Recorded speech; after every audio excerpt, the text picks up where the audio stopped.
Our pre-agenda meeting is in session. Invocation, Mr. Darty, today.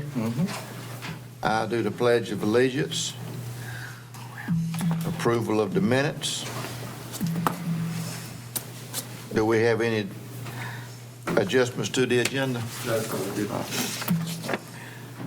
All right, if you take over now. All right, Mr. thank you, Hackett. Mr. Chair.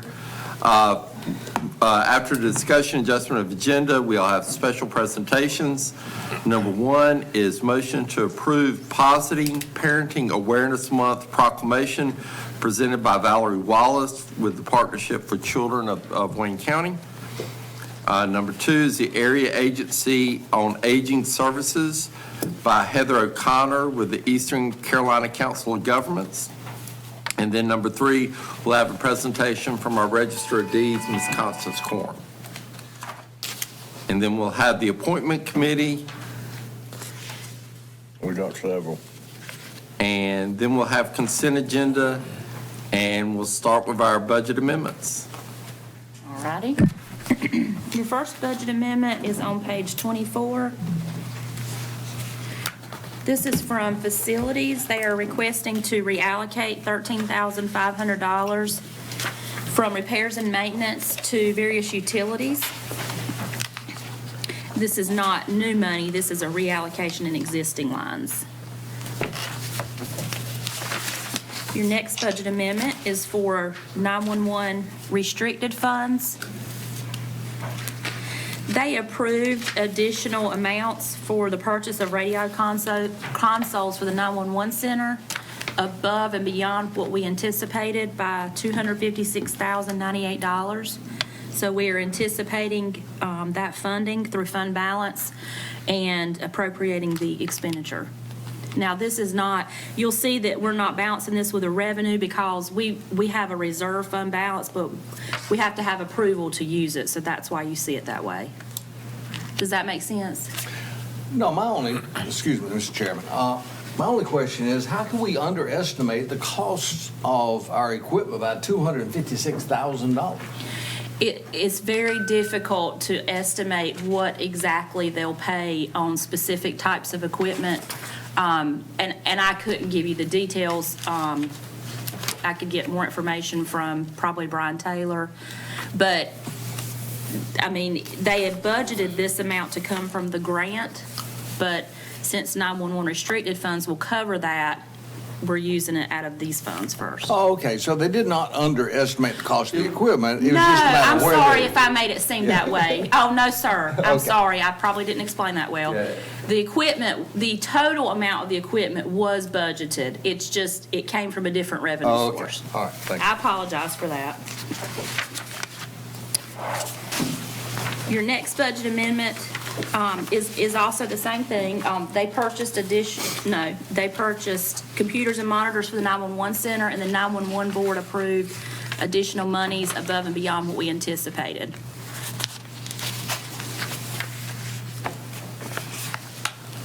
For IT, we are requesting to reallocate $12,000 from maintenance and repairs to the telephone line item.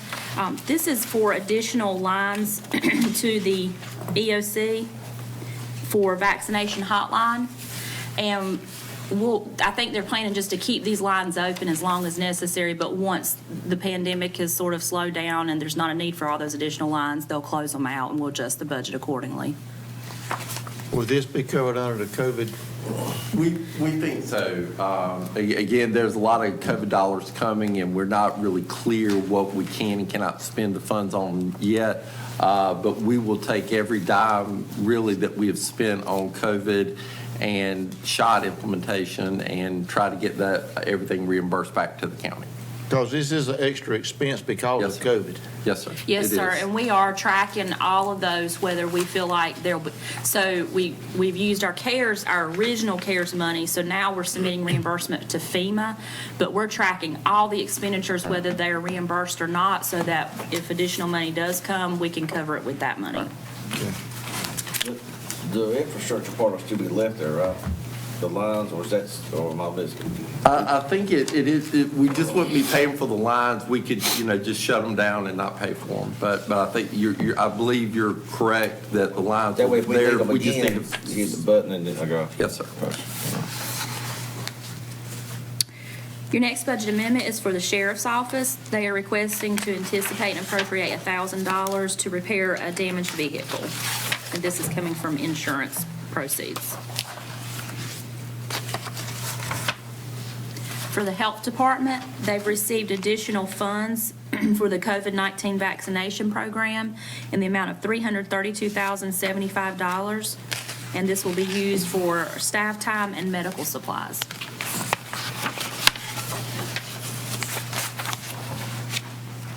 Your last budget amendment is for EMS. They are requesting to appropriate additional user fees and offset the expenditure with collections. So a sort of better way to explain this is they've over-collected on revenues, more than this $53,700, but we only need that much to balance the additional billing amount that we have to pay out. So our billing collection agency receives, as part of their fee, a portion of what they collect. And so that's what this budget amendment is for. And that's all I have for you. Oh, I'm sorry. A little more explanation of that. Okay. You're saying we received more money, but we did not budget it all. We only budgeted a portion of that. Correct. Well, why would we do that? Why wouldn't we budget all of the excess? We under budgeted what the cost would be for collection. So Well, the also So when we under collected more, the percentage went up, so that therefore we had to pay more. That's from the last budget amendment. I Last time, understand. right? Where we collected the over, is that what you're talking about? Well, this is separate, but the Okay. additional revenue above what you're seeing here would go into fund balance because we don't have an expenditure to offset it, thankfully, because that actually is a good thing. That'll add to fund balance at the end of the year. Does that make sense? No. They Let me charge give us, you an example. Okay. If somebody's trying to track whether or not we are exceeding our revenues, we need to have some budget amendment on that so we can see that. If you're budgeting a collection fee of $53,000, I would assume the amount that you receive would be greatly more than that because they receive a percentage of the revenue. Right. What you all are doing is stuffing it away in the savings account and not letting us know how much that is. we'll let you know how much our projection is for EMS revenue. Do you have a projection on that? I can give it to you. Yeah. I don't have it up right now, Yeah. but I'll be glad to give it to you this morning. When EMS was in its own fund, it was presented in the financial reports because it was a separate enterprise fund. Right. But Well, because, and it brings up another issue, and that is we fought hard to change the contract to the new provider on our collections. Right. And we did it because we wanted to collect more. Right. And And we'd they- like to know whether or not how successful we were in that decision. And they are. And Well, they I are. can see they are. We'll kind of give you a breakdown and report on how they're doing. We'll be more than happy to. Thank you. I Yes, will sir. say also, there's a really good exhibit in our audit every year, and I know this may be later than what you're wanting, but if you want to see a year-end review, there's an exhibit in the audit that actually breaks down budget to actual for the entire year, and it'll give you those surpluses or shortages. So, but if you are wanting something mid-year, I mean, I can pull that up pretty quickly this morning for you. Thank you. You're welcome. It says on the next sheet that the original budget was 152,160, but it says something, I don't know if closing down to Wayne Transport or Wayne Net had anything to do with it. Is that?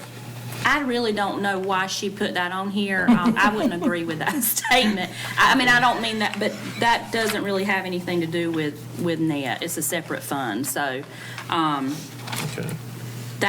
this amount represents what's for EMS. This is EMS, this is not Wayne Net. Correct. The only thing that I could think is all collections now are just rolled into EMS. But not before. So Right. this is up until, so that, I don't So that's, understand. we had a budget, it was like 300-some thousand dollars over collection, correct? That's for Wayne, that was for Wayne Net. Okay, That's okay. separate. All right, that's what I got it. Thank you. Thank you. And Mr. Chairman, if I could kind of explain a little bit of that, because this was a hard decision that we made back 2 years ago. 3 years. Where we, in fact, had put out for bid to finally change our collecting company that billed for all of our EMS services, including WakeNet. And that was not an easy task. But we finally got it moved over, finally got a new company that is collecting, and we just felt like that we're going to help the county receive more funds as a result.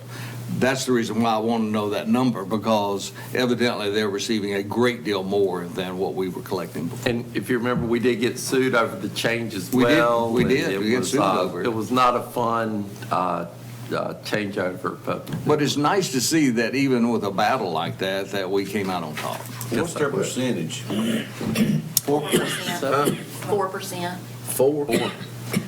What was the other one? I think it was 10 or 8. It was Well, wait a up there. minute, It that was wasn't the almost thing. The thing was, in their agreement, if it turned over to a collection, then They were the collector. they were the collectors, and they were getting a third of the money. Yeah. So why would you collect money under normal billing? You'd want it to go into collection, and that's what they were doing. They were, excuse me, basically, the other company. Our was- attorney's they gonna were- tell us to hush here.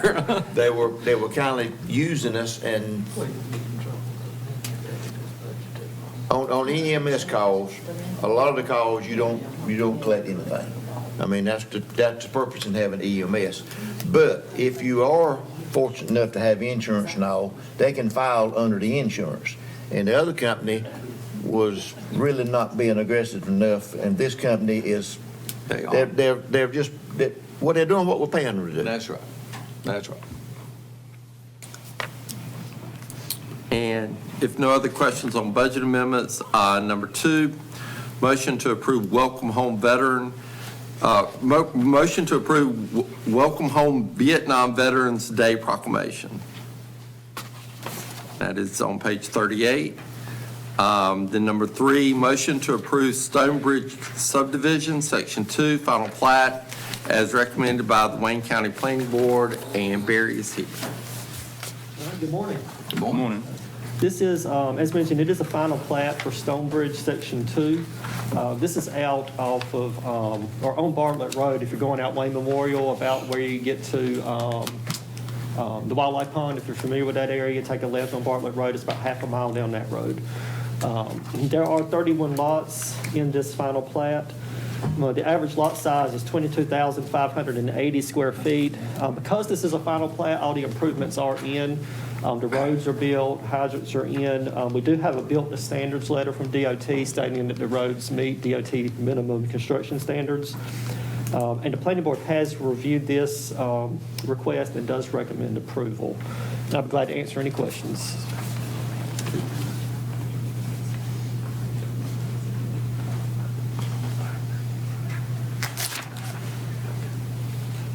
Any questions? All right, and then, I thought we were going to ask questions. all right. That's right, we're not supposed to ask questions in this, we'll ask questions later. Sorry about that. Then number 4, motion to approve the sale of surplus property located at 805 East Holly Street, owned by the Wayne County Board of Education, as requested by the Wayne County Board of Education. And this on page 42 and 44. This is property owned by the school system. They would like to sell it. We have first option of refusal, and we saw as staff no reason to purchase. So we're just allowing them to sell it. I hope you're not selling it for $1. Do we know who they're selling it to? No, sir, I do not. Or, Is that adjacent owner? I'm sorry, it is. I forgot. It's the adjacent property owner. Okay. Yeah, I'm sorry. It's only one owner, one adjacent property owner, or is it? I think it's, yes, sir. That's on each side. And does it say what they're selling it for? I don't believe we have that information. I didn't see it either. Said in 91 it was sold for 10,000. I just wanted to make sure that if it's. We're not two- donating. Well, I mean, whether it's donating or whatever, because I mean, it's still tax revenue at the end of the day. I Yes. just want to make sure that if there are two adjacent property owners, that both of them, that they've worked that out, making sure that only one wants to buy it, or if they're splitting it in half or whatever, making sure it's done fair. That's my whole question.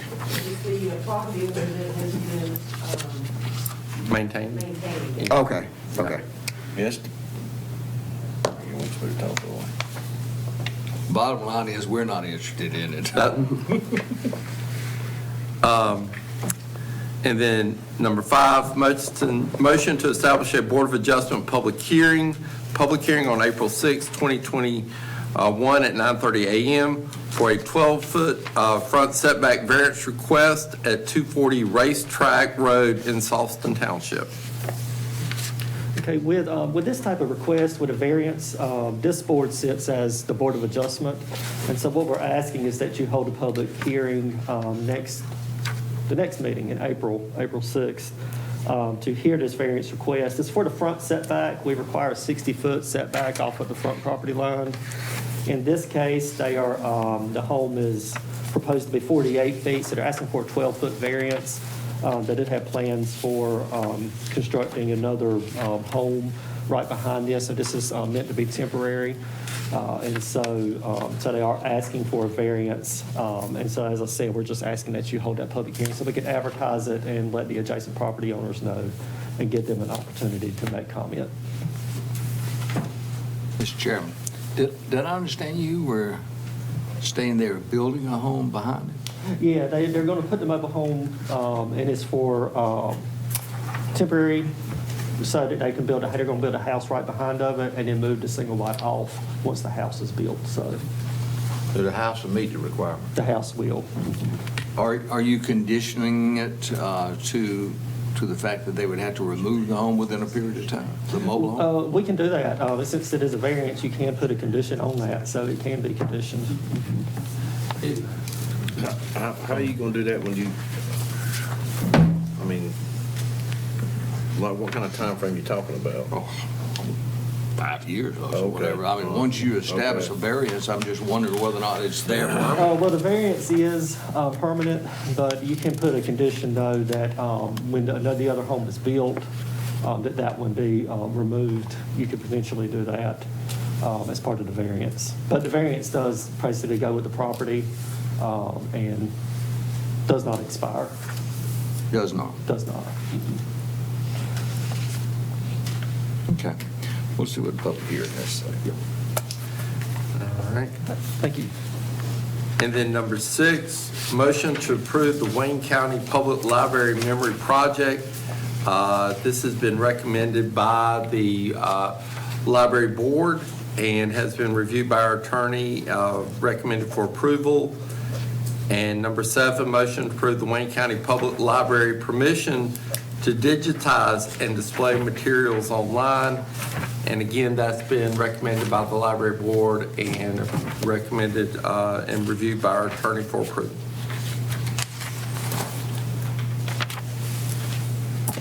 And number 8, Mr. Chairman, we're moving along here. Go ahead. How much will this be costing? I don't think there's any costs No cost to it? associated. Okay, It's just changing policies. okay. Yes, sir. And I haven't read through all of that, but it states here, permission to digitize and display materials online. We're already doing that. This is to give somebody else the opportunity to display some of our things on there. Which, Let me hear that again. it's to give other people would have the opportunity to display some of the things we are already displaying. Okay. And it's public record. And supposedly they then sign up saying that it came from us. Right. That's the purpose for us to be, for the library to be able to get the credit. Oh, okay. Like the school system or whoever? Anyway, Thank you, Mr. Chairman. And then number 8, motion to approve 811 Safe Digging Month proclamation. And then motion, or number 9, motion to approve work authorization number 15 for the Wayne Executive Jetport Corporate Area Expansion Phase 2. This is for the design phase services to expand the back apron and prepare the site for 2 additional hangars. This has been recommended by Brandon Gray and been reviewed by the Airport Commission as well. And we are going to apply for grants for this. Yes, sir. Yeah, I think this, as I understand, is Some- basically the design phase, Right. and we're authorized them to go ahead and do the design. Yes, sir. But yes, in fact, when that came up at the Jetport Commission, we instructed the engineer to go ahead and seek out any grants possible, whether or not it's from the tobacco fund or whatever, Golden Leaf. So he's going to do that. And he's been real good, by the way, of finding us money. He's been very good. Really has. And then under new business, presentation by Finance Director Allison Spade for quarterly financial statement for the County of Wayne fiscal year 2021 through December 31, 2020. And then number 2, presentation by Finance Director Allison Spade of quarterly financial statement for the Wayne County Tourism Development Authority for fiscal year 2021 through December 31st, 2020. And then number 3, discussion of funding for communities with ditches that repeatedly back up with water flood as requested by Commissioner Antonio Williams. And if you wanted to say anything now, or do you want to wait? It's pretty brief, so I'll wait till we present. Yes, Thank sir. you. The county manager's report, Board of Commissioners committee reports. In talking to our attorney, we do have no closed session at this time, so there is no closed session today. Board of Commissioners information, and then adjournment. Any other commissioners have any additions they would like to add to the agenda? If none, and if we don't have any closed session today, we've got a few minutes. If